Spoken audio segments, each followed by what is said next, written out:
शांती. आज आहे 7 मे 2026 ची मुरली. महावाक्य आहे, गोड मुलांनो, तुम्ही ब्रह्मा मुखवंशावली ब्राह्मण आहात. तुम्हालाच बाबांकडून ज्ञानाचा तिसरा नेत्र मिळाला आहे. आता तुम्ही ईश्वरीय मांडीवर आहात. प्रश्न आहे, अद्वैत राज्य जिथे दुसरा कोणताच धर्म नाही, त्या राज्याच्या स्थापनेचा आधार काय आहे? उत्तर आहे योगबल. बाहुबळाने कधीही अद्वैत राज्याची स्थापना होऊ शकत नाही. तसेही ख्रिश्चनांकडे इतकी शक्ती आहे की त्यांनी जर आपसामध्ये एकजूट केली तर साऱ्या विश्वावर राज्य करू शकतात. परंतु कायदा असे सांगत नाही. विश्वावर एका राज्याची स्थापना करणे हे बाबांचेच काम आहे. गीत आहे, छोड़ भी दे आकाश सिंहासन, अब धरती पर आजारे. ओम शांती. मुलांना ओम शांतीचा अर्थ तर खूप वेळा समजावून सांगितला आहे. ओम अर्थात मी कोण आहे? मी आत्मा. हे शरीर म्हणजे आमचे अवयव आहे. मी आत्मा परमधाममध्ये राहणारी आहे. भारतवासी बोलावतात की हे दूर देशामध्ये राहणारे बाबा, तुम्ही या, कारण आता भारतामध्ये मोठ्या प्रमाणात धर्मग्लानी झाली आहे. दुःख वाढले आहे. तुम्ही पुन्हा येऊन गीतेचा उपदेश ऐकवा. गीतेसाठीच म्हणतात, शिवबाबा या, कारण तेच सर्वांचे पिता आहेत. म्हणतात, भारतवासियांवर पुन्हा मायारूपी रावणाची सावली पडली आहे. त्यामुळे सर्वजण दुःखी पतित आहेत. बोलावतात, रूप बदलून या, अर्थात मनुष्याच्या रूपामध्ये या. तर मनुष्य रूपामध्ये येतो. माझे येणे दिव्य अलौकिक आहे. मी गर्भामध्ये येत नाही. मी येतोच मुळी सामान्य वृद्ध तनामध्ये. तुम्ही मुले जाणता, मी कल्पकल्प आपले निराकारी रूप बदलून येतो. ज्ञान सागर तर परमपिता परमात्माच आहेत. श्रीकृष्णाला असे कधीही म्हणणार नाहीत. बाबा म्हणतात, मी या सामान्य तनामध्ये अर्थात ब्रह्मातनामध्ये येऊन पुन्हा तुम्हाला सहज राजयोग शिकवत आहे. जेव्हा दुनिया पतित बनते तेव्हा मला यावे लागते. कलियुगाला सतयुग बनविण्याकरिता मी येतो. ब्रह्मा विष्णू शंकराचे चित्र देखील आहे. ब्रह्माद्वारा स्थापना, शंकराद्वारा विनाश आणि विष्णूद्वारे पालना. हे लक्ष्मीनारायण विष्णूची 2 रूपे आहेत. हे तुम्ही मुले जाणता. बाबा पुन्हा रूप बदलून आले आहेत. ते आमचे सुप्रीम पिता देखील आहेत. सुप्रीम टीचर देखील आहेत. सुप्रीम गुरु देखील आहेत. बाकीच्या गुरु लोकांना सुप्रीम म्हटले जात नाही. तर हे पिता, टीचर, गुरु तिन्ही आहेत. लौकिक पिता तर मुलांचे पालन पोषण करून मग त्यांना शाळेमध्ये पाठवून देतात. कोणी विरळेच असतील जे पिता, टीचर देखील असतील. हे कोणी सांगू शकत नाही. सर्व आत्मे मला बोलावतात, गॉडफादर म्हणतात, तर ते आत्म्यांचे फादर झाले. हे गाणे देखील भक्ती मार्गाचे आहे. सतयुगामध्ये तर माया असत नाही, ज्यामुळे बोलवावे लागेल. तिथे तर सुखच सुख आहे. तुम्ही जाणता, 5000 वर्षांचे चक्र आहे. अर्धा कल्प सतयुग त्रेता दिवस, अर्धा कल्प द्वापार कलयुग रात्र. तुम्ही ब्रह्मा मुखवंशावली ब्राह्मण आहात. ब्रह्माचा अथवा तुम्हा ब्राह्मणांचाच रात्रंदिवस गायला जातो. दिवस आणि रात्र याविषयीचे ज्ञान देखील तुम्हा मुलांना आहे. लक्ष्मीनारायणाला हे ज्ञान नाही. आता तुम्ही संगमावर आहात. जाणता, आता भक्ती मार्ग पूर्ण होऊन दिवस उगवत आहे. हे ज्ञान आता तुम्हाला बाबांकडून मिळाले आहे. कलियुग किंवा सतयुगामध्ये हे ज्ञान कोणालाही असत नाही. म्हणून गायले जाते, ब्रह्माचा दिवस, ब्रह्माची रात्र. तुम्ही आता सूर्यवंशी, चंद्रवंशी राज्य प्राप्त करण्याचा पुरुषार्थ करत आहात. मग अर्ध्या कल्पानंतर तुम्ही राज्य गमावता. हे ज्ञान तुम्हा ब्राह्मणांशिवाय इतर कोणालाही नाही. तुम्ही देवता बनाल, मग हे ज्ञान राहणार नाही. आता आहे रात्र. शिवरात्री देखील गायली जाते. श्रीकृष्णाची देखील रात्र म्हणतात, परंतु त्याचा अर्थ समजत नाही. शिवाची जयंती अर्थात शिवाचे अवतरण होते. अशा बाबांचा दिवस कमीत कमी 1 महिना साजरा केला पाहिजे. जे साऱ्या सृष्टीला पतितापासून पावन बनवितात, त्यांची सुट्टी देखील साजरी करत नाहीत.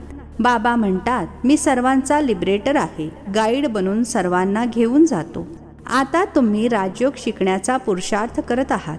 बाबा तुम्हाला ज्ञानाचा तिसरा नेत्र देत आहेत. आत्म्याचे रूप काय आहे हे देखील कोणाला ठाऊक नाहीये. बाबा म्हणतात, तुम्ही आत्मे ना अंगठ्याप्रमाणे आहात ना अखंड ज्योतीप्रमाणे आहात. तुम्ही तर बिंदूप्रमाणे स्टार आहात. मी देखील आत्मा बिंदू आहे, परंतु मी पुनर्जन्मामध्ये येत नाही. माझी महिमा वेगळी आहे. मी सुप्रीम असल्या कारणाने जन्ममरणाच्या चक्रामध्ये येत नाही. तुम्ही आत्मे शरीरामध्ये येता तर 84 जन्म घेता. मी या शरीरामध्ये प्रवेश करतो. हे उधार घेतलेले आहे. बाबा समजावून सांगत आहेत, तुम्ही देखील आत्मा आहात, परंतु तुम्हाला याची जाणीव होत नाही की आपण आत्मा आहोत. आत्माच बाबांची आठवण करते. दुःखामध्ये नेहमी आठवण करतात, हे भगवान, हे दयाळू बाबा, दया करा. दया मागतात कारण ते बाबाच नॉलेजफुल, ब्लिसफुल, प्युरिटीफुल अर्थात ज्ञान संपन्न, आनंदाने संपन्न, पवित्रतेने संपन्न आहेत. ज्ञानामध्ये देखील फुल आहेत. ज्ञानाचा सागर आहेत. मनुष्याला ही उपमा देऊ शकत नाही. सर्व दुनियेवर ब्लीस करणे हे बाबांचेच काम आहे. ते रचयिता आहेत. बाकी सर्व आहे रचना. क्रिएटर रचनेला क्रिएट करतात. पहिले पत्नीला ॲडॉप्ट करतात, मग तिच्याद्वारे रचना रचतात आणि मग त्यांची पालना अर्थात संगोपन देखील करतात. नाश करत नाहीत. हे बेहदचे बाबा येऊन स्थापना, पालना, विनाश करवून घेतात. आदी सनातन देवी देवता धर्माची पालना करवून घेतात. सतयुग इत्यादीमध्ये झटक्यात राज्य स्थापन होते. बाकी धर्मवाले तर फक्त आपापला धर्म स्थापन करतात आणि मग जेव्हा लाखो करोडोमध्ये वृद्धी होते तेव्हा राज्य करणे सुरू होते. आता तुम्ही राज्य स्थापन करत आहात. योग बलाने तुम्ही साऱ्या विश्वाचे मालक बनता. बाहुबलाने कधी कोणी विश्वावर राज्य करू शकत नाही. बाबांनी समजावून सांगितले आहे, ख्रिश्चनांमध्ये एवढी ताकद आहे की त्यांनी जर आपसामध्ये एकजूट केली तर पूर्ण विश्वावर राज्य करू शकतात. परंतु बाहुबळाने विश्वावर राज्य करता येईल असे कायदा म्हणत नाही. ड्रामामध्ये हा कायदा नाही की बाहुबळवाले विश्वाचे मालक बनतील. बाबा समजावून सांगत आहेत, विश्वाची बादशाही माझ्याद्वारे योगबलानेच प्राप्त होऊ शकते. तिथे कोणते पार्टिशन नाही आहे, अर्थात विभाजन नाही आहे. धरती, आकाश सर्व तुमचेच असेल. तुम्हाला कोणी हात लावू शकत नाही. त्याला म्हटले जाते अद्वैत राज्य. इथे आहेत अनेक राज्ये. बाबा समजावून म्हणतात, 5000 वर्षांनंतर तुम्हा मुलांना हा राजयोग शिकवत आहे. श्रीकृष्णाची आत्मा देखील आत्ता शिकत आहे. श्रीकृष्ण पहिल्या नंबरचा प्रिन्स होता. तो यावेळी 84 जन्मांच्या शेवटी येऊन ब्रह्मा बनला आहे. हे मुलांना समजावून सांगितले आहे की सृष्टीचे चक्र कसे फिरते. बाबा पुन्हा स्वर्गाची स्थापना करत आहेत. अनेक धर्मांचा विनाश नक्की होणार आहे. एका धर्माची स्थापना होईल. भारतच 100% सॉल्वंट अर्थात पवित्र होता. श्रेष्ठ धर्म होता. देवतांची कर्मे देखील श्रेष्ठ होती. त्यांचीच महिमा गायलेली आहे. सर्व गुण संपन्न, 16 कला संपूर्ण, मर्यादा पुरुषोत्तम, डबल अहिंसक. अगदी सुरुवातीला पवित्र होते, आता पतित बनले आहेत. मग बाबा येऊन पती पत्नी दोघांनाही पवित्र बनवितात. रक्षाबंधनाचा उत्सव इतका का साजरा करतात हे कोणालाच माहीत नाही. बाबांनीच येऊन प्रतिज्ञा करून घेतली होती की अंतिम जन्मामध्ये तुम्ही दोघांनीही पवित्र राहा. संन्याशांचा तर धर्मच वेगळा आहे. ज्ञान, भक्ती आणि वैराग्य हे तुमच्यासाठी आहे. तुम्ही बघितले असेल, पाद्री लोक चालतात तेव्हा दृष्टी एकाग्र केल्याप्रमाणे असते, इतर कुठेही बघत नाहीत. नन्स असतात ना, आता ते तर क्राइस्टची आठवण करतात.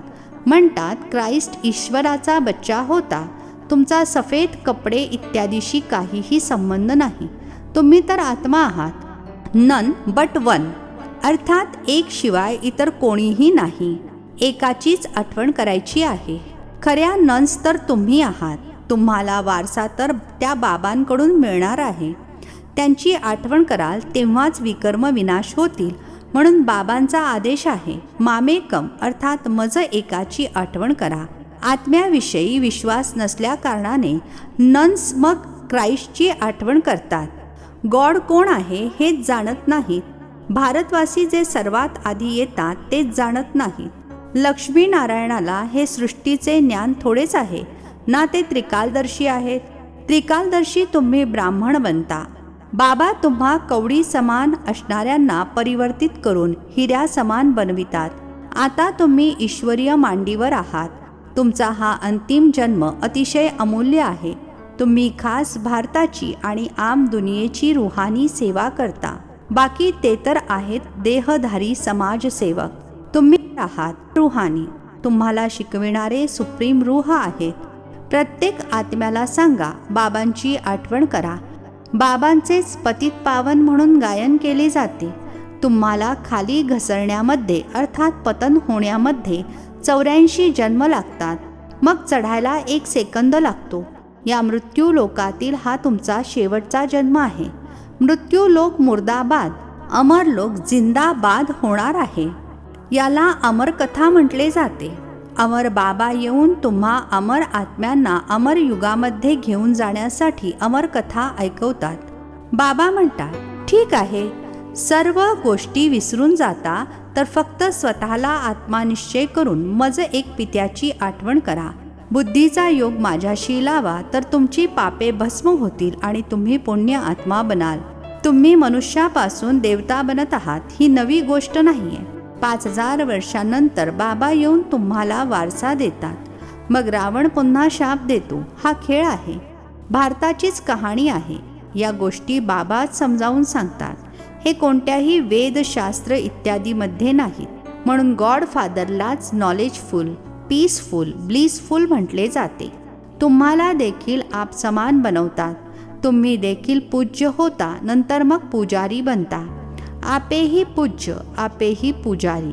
हे ईश्वरासाठी नाहीये. ही तुम्हा भारतीयांची गोष्ट आहे. तुम्ही आधी फक्त एका शिवाची भक्ती करत होता. अव्यभिचारी भक्ती केली, मग देवतांची भक्ती सुरू केली. नंतर खाली उतरत आला. आता पुन्हा तुम्ही देवी देवता बनत आहात. जे थोडे शिकतात ते प्रजेमध्ये जातील. जे चांगल्या प्रकारे शिकतात आणि शिकवितात ते राजाईमध्ये येतील.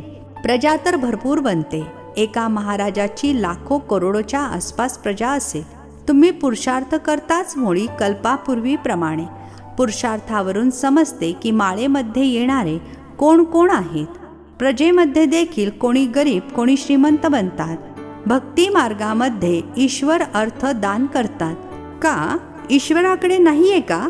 नाही तर मग म्हणतात श्रीकृष्ण अर्पणम. परंतु प्रत्यक्षामध्ये असते ईश्वर अर्पणम.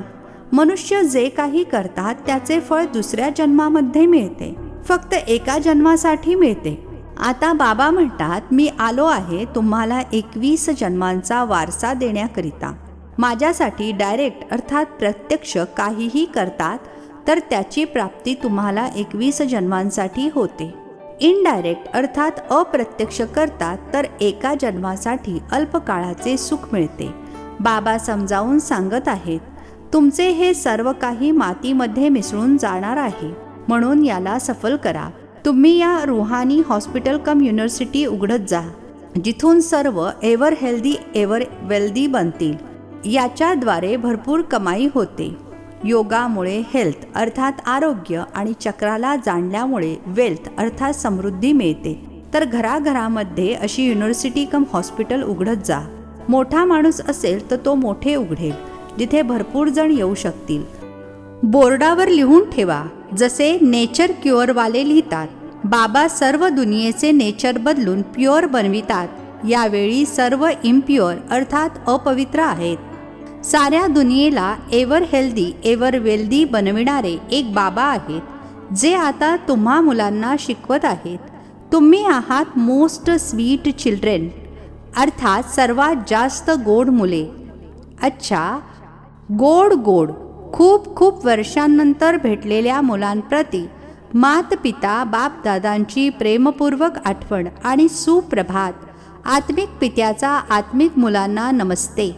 आत्मिक पित्याचा आत्मिक मुलांना नमस्ते. आम्हा आत्मिक मुलांचा आत्मिक पित्याला नमस्ते. धारणेसाठी मुख्य सारांश आहे. पहिला पॉइंट आहे, आपल्या या अमूल्य जीवनाला रुहानी सेवेमध्ये लावायचे आहे. खास भारताची आणि आम सर्व दुनियेची सेवा करायची आहे. दुसरा पॉईंट आहे, आपले सर्व काही सफल करण्यासाठी डायरेक्ट ईश्वर अर्थ अर्पण करायचे आहे. रुहानी हॉस्पिटल आणि युनिव्हर्सिटी उघडायची आहे. आजचे वरदान आहे, एकरस स्थितीद्वारे अतींद्रिय सुखाची अनुभूती करणारे सर्व आकर्षणांपासून मुक्त भव. एकरस स्थितीद्वारे अतींद्रिय सुखाची अनुभूती करणारे सर्व आकर्षणांपासून मुक्त भव. स्पष्टीकरण आहे, जेव्हा सर्व इंद्रियांच्या आकर्षणापासून आणि नात्यांच्या आकर्षणापासून मुक्त बनाल तेव्हाच अतींद्रिय सुखाची अनुभूती करू शकाल. कोणत्याही कर्मेंद्रियांच्या वश अर्थात अधीन झाल्याने जी वेगवेगळी आकर्षणे असतात ती अतींद्रिय सुख अथवा आनंद देण्यावर बंधन घालतात. परंतु जेव्हा बुद्धी सर्व आकर्षणांपासून मुक्त होऊन एका ठिकाणी स्थिर होते, अशांतता समाप्त होते, तेव्हा एकरस अवस्था बनल्यामुळे अतींद्रिय सुखाची अनुभूती होते. स्लोगन आहे, आपल्या बुद्धीची लाईन सदैव क्लिअर ठेवा, तेव्हाच एकमेकांच्या मनातील भावनांना ओळखू शकाल. आपल्या बुद्धीची लाईन सदैव क्लिअर ठेवा, तेव्हाच एकमेकांच्या मनातील भावनांना ओळखू शकाल. हे अव्यक्त इशारे. सदैव अचल अडोल एकरस स्थितीचा अनुभव करा. कोणत्याही प्रकारच्या अशांतीमध्ये अचल राहणे हीच श्रेष्ठ ब्राह्मण आत्म्यांची खूण आहे. दुनिया अशांतीमध्ये असेल, परंतु तुम्ही श्रेष्ठ आत्मे अशांतीमध्ये येऊ शकत नाही. असे का? कारण तुम्ही ड्रामाच्या प्रत्येक सीनला जाणता. नॉलेजफुल आत्मे, पॉवरफुल आत्मे सदैव स्वतःच अचल राहतात. तर कधीही वायुमंडळाला घाबरू नका, नेहमी निर्भय रहा. अच्छा. ओम शांती. नवनवीन मराठी व्हिडिओज प्राप्त करण्यासाठी सबस्क्राईब करा मराठी गॉडलीवूड चॅनलला.